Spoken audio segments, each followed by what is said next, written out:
Bell बजाओ और समा की खबर से बाखबर हो जाओ। तो इससे क्या होगा? खबरें हो या रीएनेक्टमेंट या हो सुबह सवेरे के टोटके, समा की खबर चाहिए तो बेल बजाइए।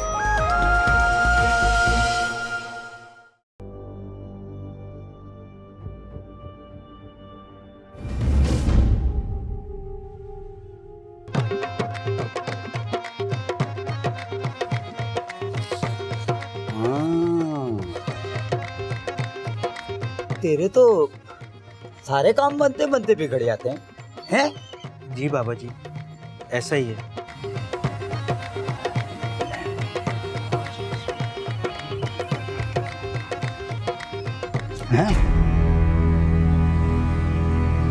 नजरे बद का असर है तुझ पर, डरते हैं लोग तुझसे। जी बाबा जी, कोई हल निकाले। फिक्र नहीं कर, हाँ फिक्र नहीं कर। बाबा के पास आया।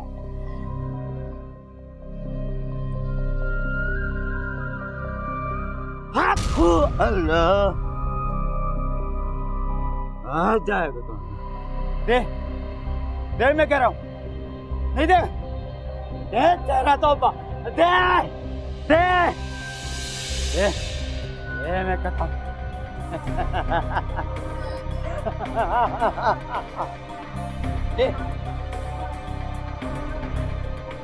ए बच्चा, तेरी किस्मत चमक गई आज। इसे नेटी जेटी के पुल पे जाकर पानी में डाल दे। और एक बात याद रखियो, ये डालते वक्त तेरे दिमाग में बंदर का ख्याल नहीं आना चाहिए। क्या नहीं आना चाहिए? बंदर का ख्याल। वरना सारे काम खराब हो जाएंगे, समझ गया? हाँ, बस बाबा को नजराना दे दे। हट हट हट, ये नहीं का। हट हट, रख हट रख, बाबा हाथ नहीं लगाता। हट हट हट हट, जा।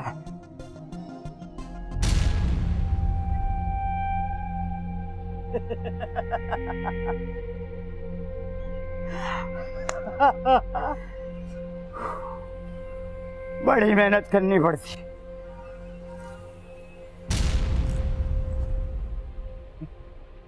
पड़ोसी तंग कर रहा है, अबे उसको मेरा नाम बता, हवा निकल जाएगी। अस्सलाम वालेकुम। वालेकुम सलाम। चल मैं बाद में बात करता हूँ। ये मेरे क्लाइंट सलमान साहब के कोर्ट से ज़मानत के ऑर्डर्स मिल गए, बुलवा लीजिए उनको लॉकअप से बराए मेहरबानी। Imtiaz, yes sir. वो जो बंदा लॉकअप में उसे बाहर ला। Okay sir. और सुनो, उसके रिलीज ऑर्डर बना दो। जी सर। इतनी सी बात थी, आपने इतना वक्त ज़ाया किया। चलो मैं ऑफिस जा रही हूँ शेरो, सलमान साहब को तुम ले आना। ठीक है, मैं लेके आता। सर देख के बेटा, देख के। सर वो मेरी अम्मी का कुछ पता चला? जो उस दिन भी समझाया था ना मैंने, आज तू फिर आ गया। तेरी अम्मी खुद गई थी घर से और वो खुद ही वापस आ जाएंगी। हमने तफ्तीश करके फाइल बंद कर दी। अब मेरी अम्मी को कौन ढूंढेगा, कौन ढूंढेगा? हौसला रखो बेटा, क्या हुआ, क्या मामला इसकी मदर का? पता नहीं कहाँ चली गई है इसकी माँ। कमाल करते हैं, इतना गुस्सा और बेहिसी दिखाने की क्या जरूरत है?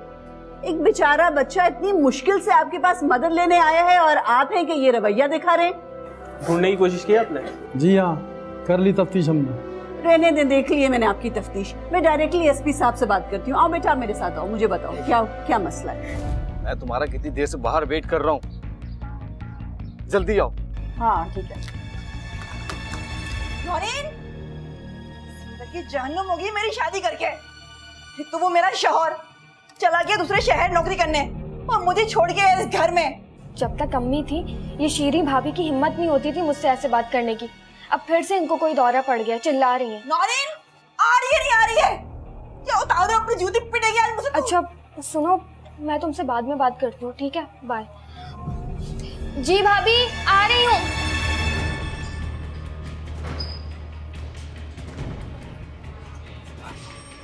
सलाम साहब। वालेकुम सलाम। साहब मैं इसलिए आया हूँ कि मुझे कुछ लोगों से अपनी जान का ख़तरा है। मैं घर जाना चाहता हूँ मुझे तहफ़्फ़ुज़ चाहिए। जान का खतरा? जी जी।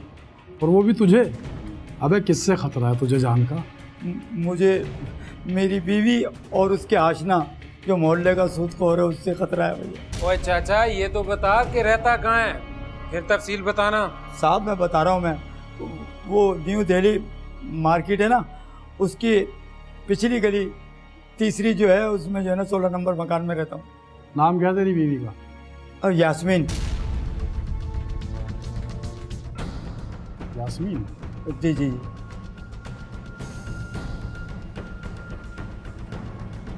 यही तो ही नहीं तेरी बीवी यास्मीन? जी जी यही है साहब।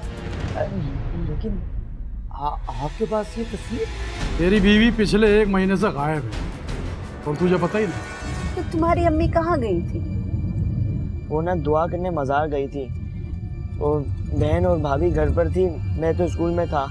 भाई दूसरे शहर में काम करते हैं और मोहल्ले की औरतें बताई थी कि वो मज़ार गई थी, बस वो मज़ार से वापस ही नहीं आई। तो क्या आपकी अम्मी का किसी से घर में झगड़ा हुआ था? भाभी से तो अक्सर लड़ाई रहती थी अम्मी की, लेकिन अब ये कुछ दिन पहले आदिल भाई ने भी अम्मी से बहुत बदतमीजी की थी। बकवास करता है? हिम्मत भी कैसे हुई तेरी? बेगैरत, पहले अपनी बहन की शादी के बारे में सोच, ना कि अपने सर पे दूसरा सेहरा सजाएगा तू। माँ, तूने जवान औलाद पे हाथ उठाया है, इसका अंजाम अच्छा नहीं होगा। अरे ये तो मेरी शराफत थी कि मैंने तुझसे इजाजत लेके ऐसा करना चाहा, वरना याद रख मुख्तारनामा भी है मेरे पास। अच्छा ये बता कि तेरी बीवी कहाँ जा सकती है? मेरी बीवी कहाँ जा सकती है साहब? भाग गई होगी अपने आशना के साथ। 7 साल पहले आपके वालिद घर छोड़कर क्यों गए थे? मैं उस वक्त बहुत छोटा था, लेकिन वो दिन मुझे आज भी याद है। अबे क्यों कर रही है काम? हैं? बच्चों को भी ले और काम भी करो। अबे एक काम कर ले, पहले झाड़ू दे ले या बच्चे को गोद में ले ले। कोई नहीं कर रही तू। अबे मेरे सर में दर्द हो रहा है, फटे जा रहा है मेरा। चाय को कहा तेरे को, चाय ला के दे दे कप। अरे तुम्हें नजर नहीं आ रहा कि मैं काम कर रही हूँ? तुम खुद बना के नहीं पी सकते हो चाय? तेरे चमाट दूंगा, एक हाथ मुंह पे दूंगा तो चाय बनवाएगी मेरे से? हैं? सामान चले चले आई जा रही है। बन ठन के जा, बन ठन के उसके पास जा। वो जिसके पास जाती है मोहल्ले के सूदखोर गुलाम सईद के पास जा, उसके लिए काम कर तू। तुम्हारी इसी वजह से तुम्हारे बाप ने ये मकान और प्लान मेरे नाम कर दिया, क्योंकि उसे पता था कि तुम नशे में उड़ा दोगे। अरे तुम्हारी वजह से जाती हूँ, ये भी जेवर गिरवी रखा है मैंने। तू ऐसे नहीं बात आएगी। रुक मैं तेरे को बताता हूँ, अभी तेरे को सबक देता हूँ मैं। अबे चल।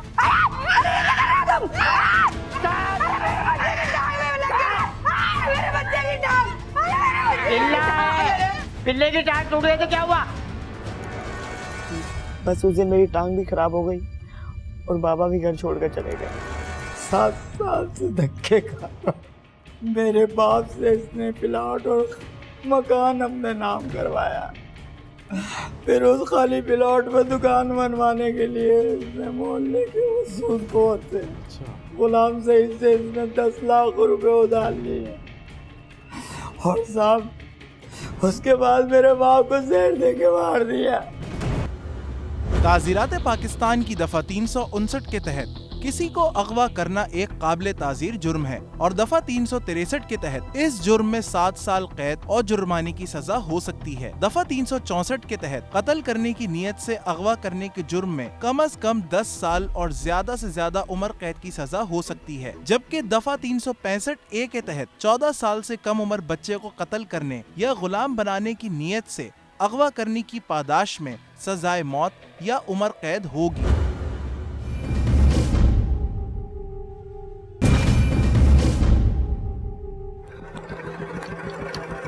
अच्छा लगा ना तुम्हें?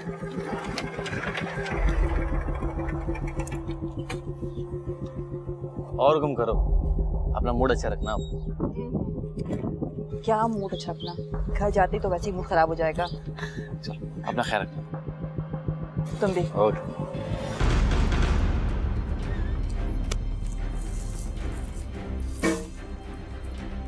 बात सुनो, ये तुम्हारा भाई आज भी स्कूल नहीं गया?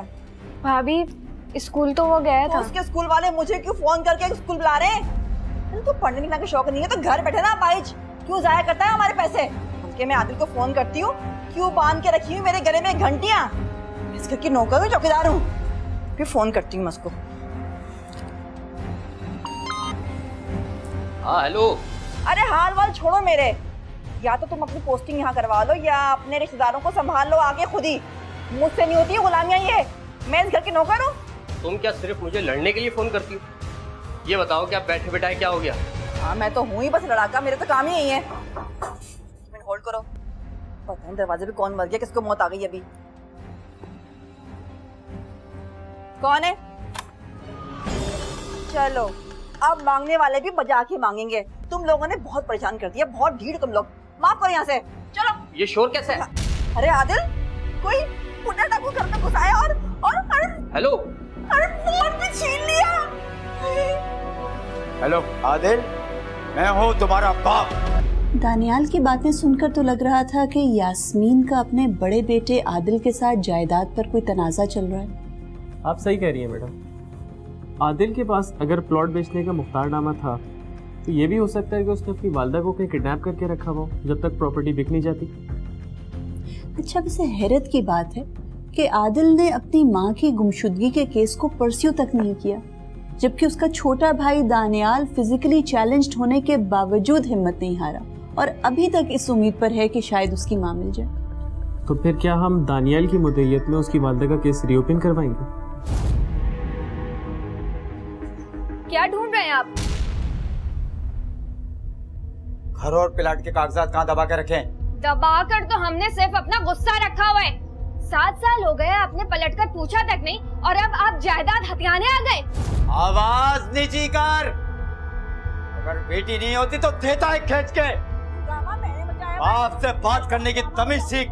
नौरीन, वो ना भाभी पागल हो गई है, गेट पे हंगामा कर दिया है, जल्दी आओ बाहर। अरे मेरी वफाओं का ये सिखा दिया तुमने।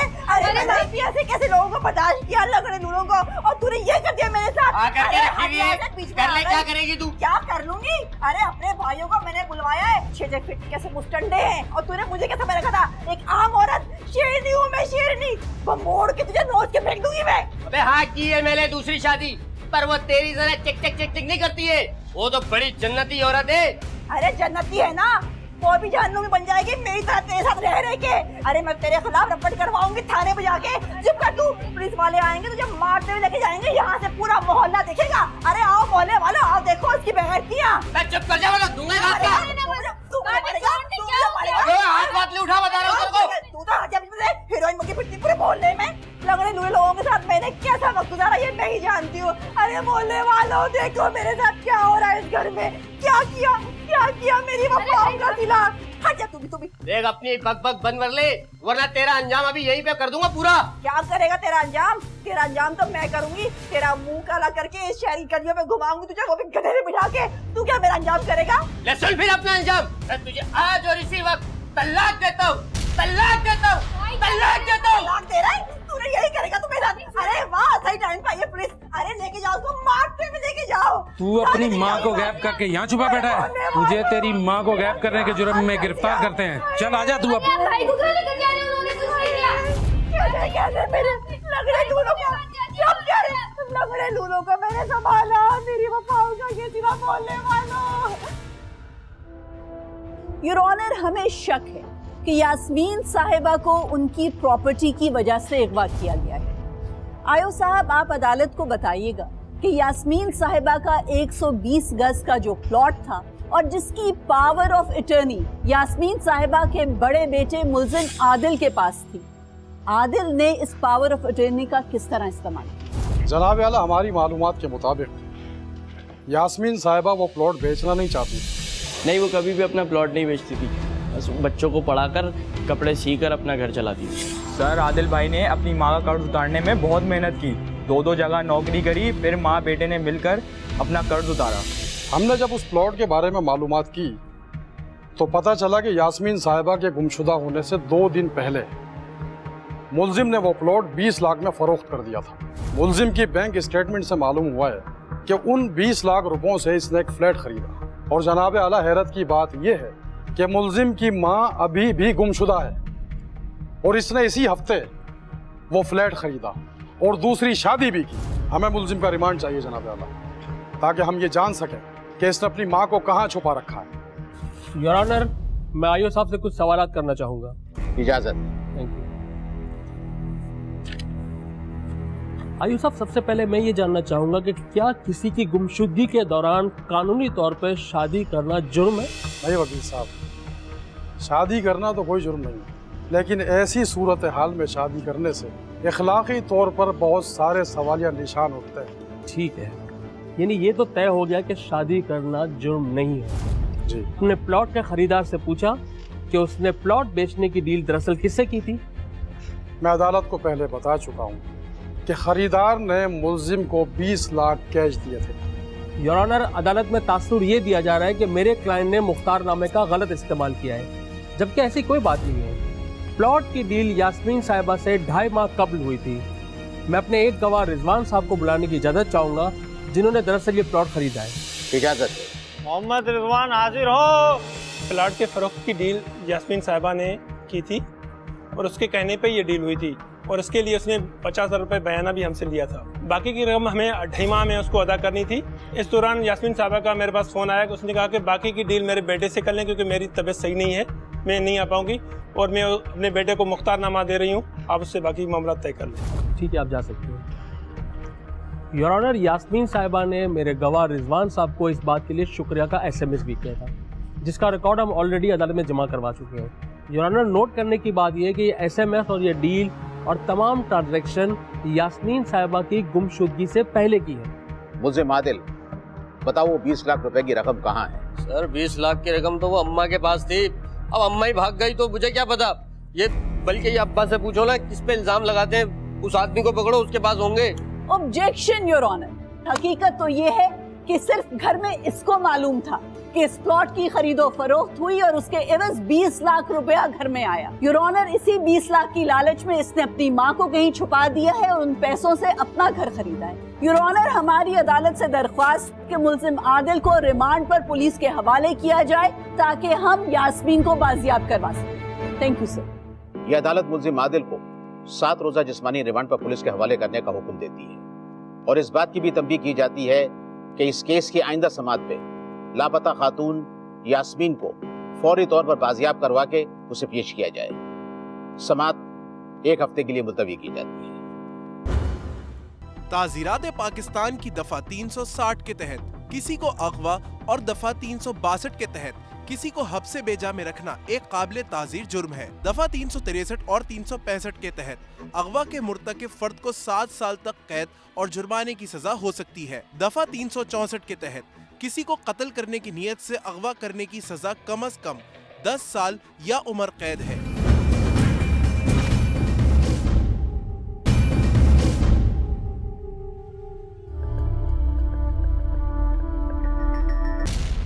आज रात को सुनसान इलाके में मिलना है। अमल की घड़ी आ गई है। हाँ, वो है मेरे पास, खोपड़ी ले आया हूँ। बाकी सारा सामान तुमने लाना है, तुम लेकर आओ। किसी खाली प्लॉट पे दफन करना है, ये सब चीजें। तो कब्रिस्तान महफूज नहीं है आजकल।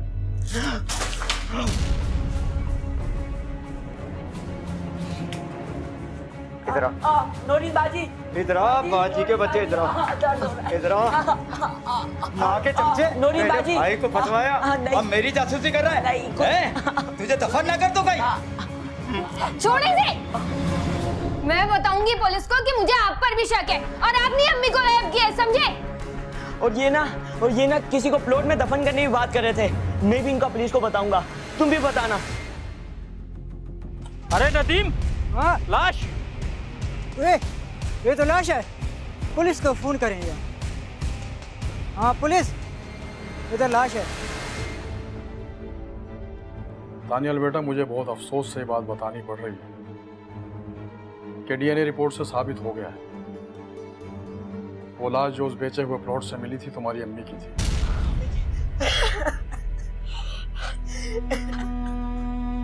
और वो 20 लाख का कुछ पता चला?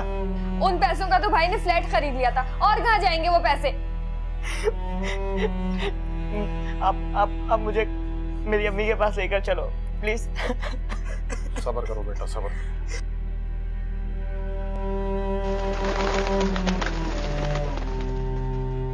मैडम जी, मैं आपको एक बात बताना चाहता हूँ जो अदालत में नहीं बता सका मैं। क्या? अबे क्या क्या छुपाया तूने अदालत में? चल बता।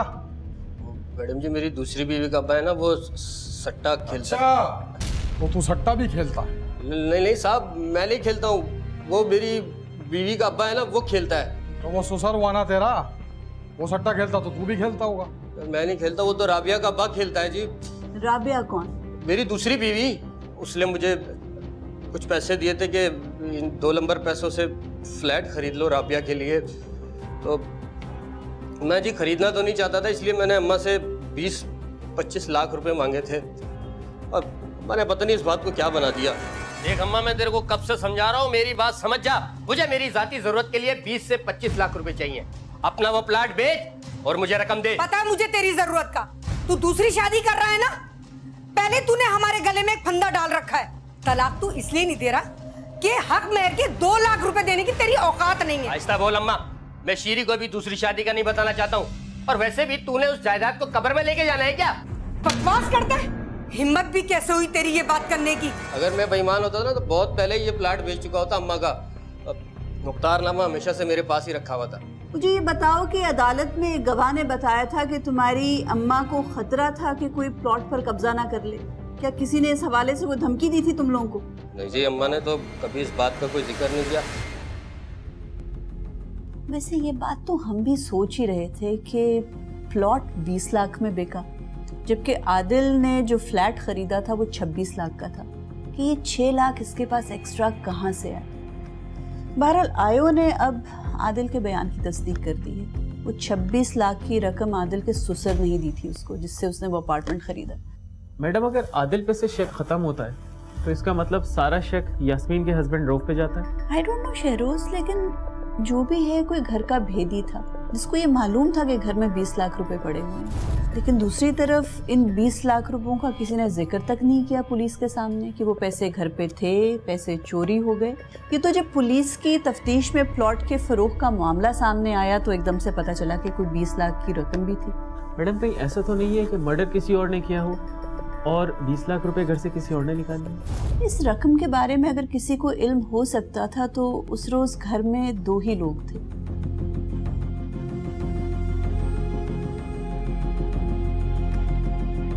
क्या उसके लाइफस्टाइल में कोई चेंज आई है?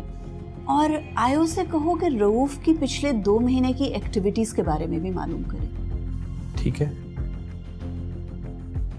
मुझे ये बताएं कि उस रोज शीरी का यास्मीन से कोई झगड़ा हुआ था? झगड़े का तो मुझे कुछ सर पता नहीं है कि झगड़ा हुआ था या नहीं हुआ था। जी सर, मोहल्ले का लड़का ज़ुएब, उनके साथ ही बाइक पे आते जाते देखा है। लेकिन नौरीन का यास्मीन के पास फ़ोन तो आ रहा था पर वो उठा नहीं रही थी। ज़ुएब नाम है लड़के का? जी सर, ज़ुएब। और अपना मोबाइल मज़ार पर ही भूल गई और मैंने मोबाइल फिर पुलिस के हवाले कर दिया। सर ऐसा तो कुछ नहीं है, पर आदिल से नाराज़ थी। आदिल से नाराज़ थी? जी। शीरी, आपसे पूछना था, क्या आपको मालूम था 20 लाख रुपए के बारे में और मकान की फरोख्त के बारे में? 20 लाख की बात कर रहे हैं? 20 लाख से बड़ा राज उन लोगों ने मुझसे छुपा के रखा था। दूसरी शादी कर रखी थी उस बेहया बेबरकत बेगैरत इंसान ने। पूरे मोहल्ले ने सुना है, उसे चीख चीख के मुझे तलाक दी है। उसने तो मेरे हक मेहर की रकम भी अदा नहीं करी है और आप मुझसे 20 लाख का सवाल कर रहे हैं। लेकिन मोहल्ले वाले तो कुछ और बता रहे हैं। किसी ज़ुहैब नाम के शख्स से ताल्लुक था आपका? ज़ुहैब? ये आपको किसने बताया? कैसी बातें कर रहे हैं आप? इस बंदे को देखा क्या? सर ये सर सामने दरबार पे होता है जुमेरात के दिन। साहब वो मुफ्त का लंगर रोजाना खाने आ जाता है। जो भी 2 नजराना समझ के रख लेता है, खुद से कुछ नहीं मांगता। कितना कमा लेता है? 1000-1500 सर कमा लेता होगा। मैं कब्रों पे पानी डालता था, मैं उसको रोज देखता था, वो एक नंबर का नशा ही आदमी।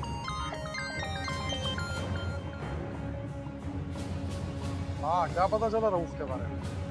अच्छा अच्छा, और अभी कहाँ है वो? अच्छा, ताज़ीरात पाकिस्तान की दफा 506 के तहत किसी को खतरनाक नताइज की धमकियां देना एक काबिल ताज़ीर जुर्म है, जिसकी पादाश में 2 साल तक कैद या जुर्माना या दोनों सजाएं दी जा सकती हैं।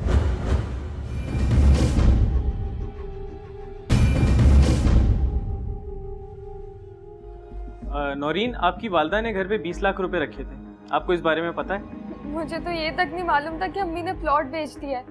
वो तो हमेशा यही कहती थी कि मेरी शादी के लिए रखा हुआ है। अच्छा, आपकी भाभी शीरीन, क्या उन्हें इस बारे में मालूम था?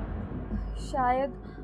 वैसे भी वो तो हर वक्त कान लगाकर जासूसी करती रहती थी। कान लगा के जासूसी करती थी और उन्हें इस बात का पता ही नहीं था कि आपके भाई ने दूसरी शादी कर ली। इस बात पर तो हम सबको हैरत हुई थी। नौरीन, क्या आपकी भाभी किसी और लड़के में इंटरेस्टेड थी? नहीं। क्यों? मुझे अभी पता चला है और आपकी वालदा को भी शक था। मोहल्ले वालों ने किसी जुहेब नाम के लड़के का बताया। जुहेब? हाँ, वो मोहल्ले में ही रहता है, लेकिन उसका भाभी के साथ ऐसा कुछ नहीं था।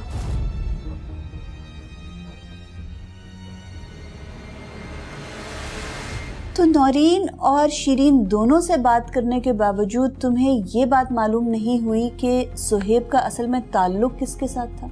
नहीं मैडम, लेकिन मोहल्ले वालों का ये कहना है कि जुहेब शीरी में इंटरेस्टेड था, क्योंकि मोहल्ले वालों ने जुहेब को काफ़ी दफ़ा शीरी को बाइक पर ले जाते हुए देखा।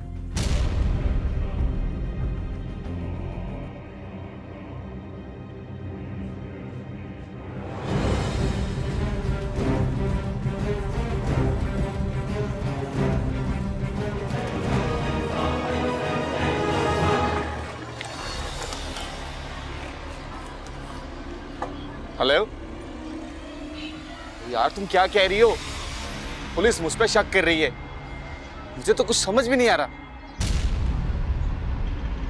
नहीं, अगर रऊफ के पास 20 लाख रुपए होते तो वो इस तरह मज़ारों पर बैठ के 50 और 100 रुपए के नजराने थोड़ी ले रहा होता। खैर, अब तो नवाबशाह भिजवा दिया उसको। वहाँ की पुलिस उसके अगले पिछले सारे जुर्म उगलवा लेगी। अच्छा, आप फिलहाल जुहेब को हिरासत में लें और उससे तफ्तीश करें, और दूसरा सुहेब, नौरीन और शीरीन तीनों के CDR निकलवाइए। ठीक है आमना साहिबा।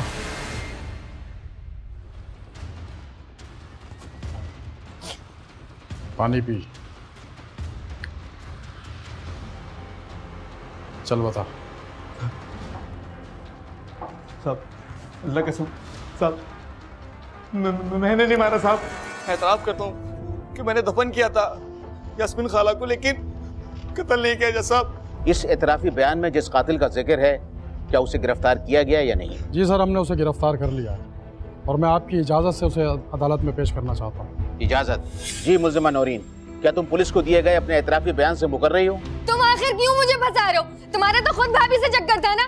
जज साहब, इसने शीरी भाभी के साथ मिलकर माँ का कत्ल किया। मैंने कुछ नहीं किया। पागल हो रही है कि दिमाग तेरा खराब हो गया है? तेरा तो खुद इसके साथ आंख मटका था। कई बार मुझे कह चुकी है ये मेरी शादी का था। एक मिनट बात करे तो मुझे बीच में ना बोलो।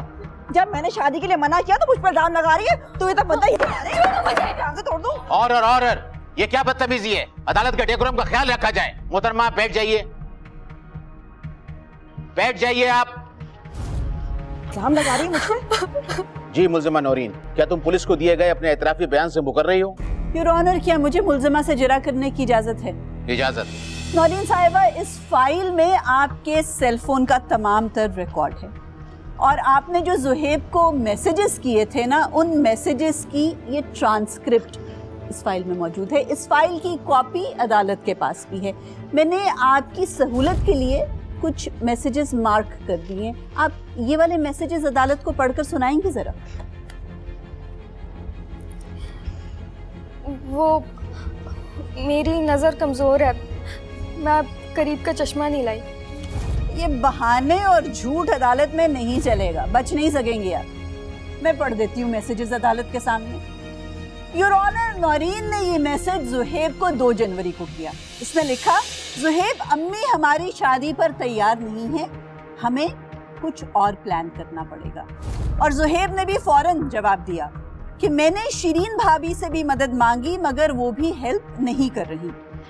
फिर नौरीन ने 3 जनवरी रात 1 बजे मैसेज किया, अगर तुम जॉब करते तो अम्मी मान जाती। और फिर जुहेब ने फौरन जवाब दिया, अगर तुम्हारी अम्मी तुम्हारे जहेज के लिए रखी गई जमीन बेचकर पैसे दे दें तो मैं जॉब नहीं कारोबार कर लूंगा।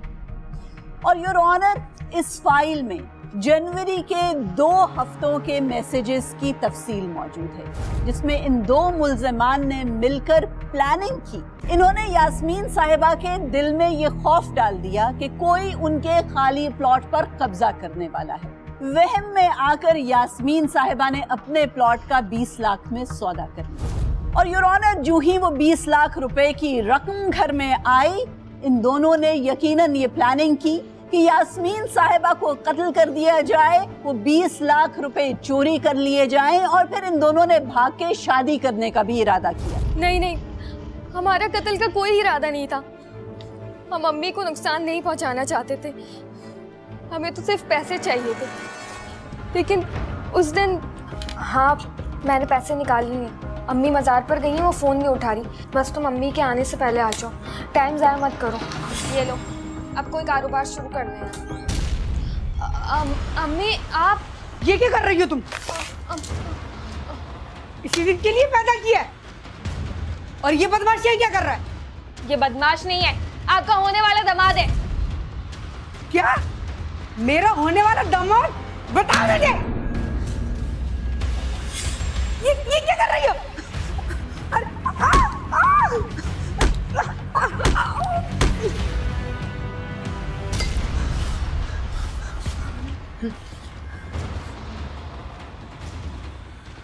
मर गई है ये तो। योर ऑनर, ज़ुहैब अपने इतराफी बयान में ये बात तफसीली तौर पर बता चुका है कि किस तरह पहले इन्होंने यास्मीन की लाश को एक कोयले की बोरी में बंद किया, वो बोरी पूरी रात एक कूड़े के ड्रम के पीछे छुपाई रखी और फिर रात को मौका पाकर वो लाश एक खाली प्लॉट पर दफन कर दी। सर, इनके साथ किसी भी किस्म की रियायत ना बरती जाए। Thank you sir. पेश किए गए शवाहिद, वकला की बहस, पुलिस की तफ्तीश और मुल्जिमान के एतराफी जुर्म के बाद अदालत इस नतीजे पर पहुंची है कि मकतूला यास्मीन का कत्ल दोनों मुल्जिमान ज़ुहैब और नौरीन ने एक सोचे समझे मंसूबे के तहत किया है। लिहाजा ये अदालत ताज़ीरात पाकिस्तान की दफा 380 और 302/34 के तहत दोनों मुल्जिमान को उम्र कैद की सजा का हुक्म सुनाती है, जबकि मुल्जिम आदिल को इस मुकदमे से बरी किया जाता है। कोर्ट नंबर 5 में अगर आप भी कोई केस पेश करना चाहते हैं तो हमें ईमेल करें court5@sama.tv।